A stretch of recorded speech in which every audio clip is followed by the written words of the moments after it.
kaya akan destinasi wisata alam, yaitu beberapa tempat di Daib, Malanggar, di Munggu, di Jelimpo, di Kota Ngabang sendiri, di Danau Mangkading, beberapa tempat Riam Solang ini merupakan tempat-tempat wisata yang ada di Landak. Kita mempunyai potensi yang luar biasa. Namun pada saat sekarang musim pandemi, ya tentu ini juga menjadi perhatian kita, terutama mengenai protokol kesehatan. Tentunya Pokdarwis kami yang di sana kita sudah memberikan surat supaya mereka mematuhi tentang masalah protokol kesehatan ini. Selanjutnya di dalam kendala kami saat sekarang memang kita pengembangan tempat-tempat wisata ini masih tergantung pada dana DAP. Jadi untuk tahun 2019 ada beberapa tempat yang dibangun, termasuk di Riam Solang itu ada pembangunan panggung, di Daib juga kita membangun menara pandang. Ya tentunya untuk tempat-tempat lain juga perlu dikembangkan, yakni kami mengalami kesulitan terutama di infrastruktur memang, di mana jalan-jalan untuk menuju tempat-tempat wisata ini masih sangat rusak.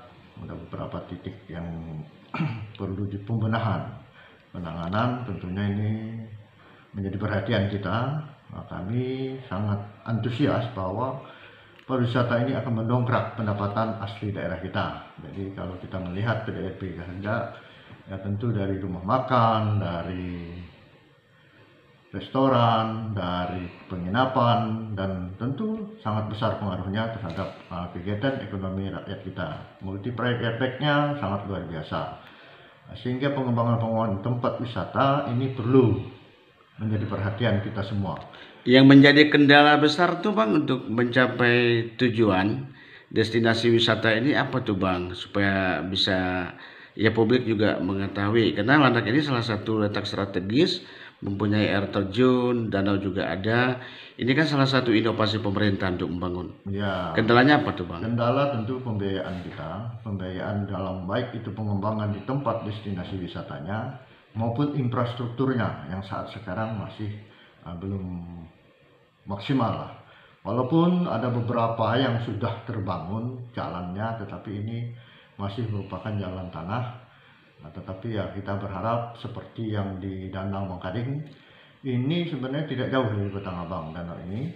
Jadi ini perlu pengembangan yang lebih fokus lagi diutamakan, sehingga masyarakat di Kota Ngabang dan sekitarnya, para pengunjung baik secara lokal maupun secara nasional maupun internasional, apabila nanti pengembangan ini sudah kita lakukan, tentu ini akan membuat tempat kita akan dikunjungi masyarakat lokal dan nasional tentunya. Kondisi masyarakatnya tuh gimana Bang, dari ramah tamah kearifan lokal tuh apa? Inilah juga nanti setelah kita ini penataan, tentu kalau beberapa tempat sebenarnya masyarakat kita ini secara umum ini keramah tamahan ya ada, tetapi perlu kita melakukan pembinaan. Berkaitan dengan lingkungan Bang? Lingkungan juga, ya lingkungan ini kita melihat bagaimana situasi lingkungan kita yang saat sekarang, ya tentu ini juga kita harus jaga. Lingkungan ini, terutama daerah-daerah tempat-tempat riam ini, ya kita berharap agar ini tetap harus dijaga. Terus harapan Kepala Dinas Pariwisata Kabupaten Landak kepada pemerintah pusat dan provinsi itu apa? Harapan kita agar bantuan untuk ke kita, dana baik itu dana DAP maupun dari provinsi juga membantu bagaimana sehingga dana ini bisa membantu kami di sini untuk pengembangan tempat. Sudah ada usulan kah kepada pemerintah provinsi dan pusat?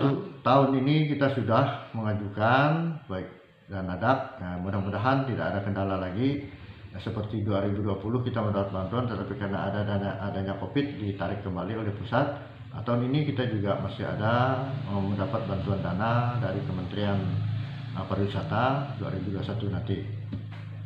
Ya harapan kami supaya ya kita ini, karena kita memang punya potensi yang luar biasa, terutama daerah Serimbuk dan sekitarnya, bahwa itu luar biasa, Terinting dan lain sebagainya, itu merupakan kawasan tempat wisata alam yang luar biasa. Apabila ke sana mungkin orang tidak akan mau pulang. Nah inilah kita akan menata kembali bagaimana mengatur membuat paket-paket wisata kita yang ada di Kabupaten Landak ini. Sudah dirancang Bang master plan-nya oleh Kita Bapeda. lagi penetapan ini tahun 2020 ini kita lagi menetapkan perencanaan peraturan daerah kita. Jadi sudah dibuat, tinggal nanti bagaimana penetapan perdanya untuk tempat-tempat wisata kita. Sehingga untuk pengembangan itu ya dasarnya juga harus ada itu. Sejauh mana dorongan DPR Bang untuk mendorong ada destinasi wisata yang ada di Kabupaten Landak? Kalau anggota dewan kita terus terang saja mereka sangat mendorong, membantu kita di dalam rangka untuk supaya daerah ini lebih dikembangkan lagi. Jadi setiap rapat pertemuan bersama Komisi C yang diketuai oleh Pak Niko, mereka sangat antusias lewat pariwisata ini bahwa kita akan bisa maju dan bisa berkembang. Tentunya melalui PAD kita akan lebih meningkat begitu. Ini berkaitan dengan SDM Bang. Adakah anak-anak kita yang sekolahkan di Bali untuk di bidang wisata? Ya, kita ini anak-anak kita kebetulan untuk 2021 ini ada sudah satu yang lulusan dari pariwisata. Mungkin akan masuk di kantor kita. Tentunya ini juga sangat mendukung. Harapan kita ke depan bagaimana kita juga generasi muda kita memperhatikan ini, sekolahnya, orang tuanya supaya mendukung anak-anaknya mungkin perlu untuk pengembangan di bidang pariwisata. Karena pariwisata ini sangat membantu negara kita, terutama saat sekarang bagaimana kita tahu dalam situasi saat sekarang di bidang pariwisata tetap digenjot supaya pendapatan daerah kita juga terus meningkat. Sejauh mana harapan Abang kepada lingkungan khususnya di tempat wisata itu Bang agar mereka dapat memahami? Terus himbauan Abang itu apa kira-kira? Ya, kami berharap di setiap tempat-tempat wisata kita tetap memperlakukan namanya pesona. Pesona. Jadi ada sabta pesona ini yang harus kita terapkan, yaitu keamanan, kebersihan, keindahan, keamanan mereka, kenangan. Nah, tentu ini juga menjadi perhatian kita dan harapan saya agar masyarakat di sekitar, mari kita jaga lingkungan kita tata, jangan dibiarkan kotor, tapi mari kita sama-sama menatanya. Tidak harus dari pemerintah, masyarakat bersama-sama dengan desa ini bisa menata tempat-tempat wisata yang ada. Meningkatkan kesadaran kearifan lokal juga sangat penting ya Bang. Sangat penting. Jadi kearifan lokal ini perlu kita jaga. Nah, itulah gunanya. Bagaimana kolaborasi baik dari pemerintah maupun dari desa sehingga kearifan lokal ini tetap terjaga, terpelihara sehingga apa yang kita harapkan yaitu masyarakat maju mandiri ini tercapai. Oke, makasih Bang.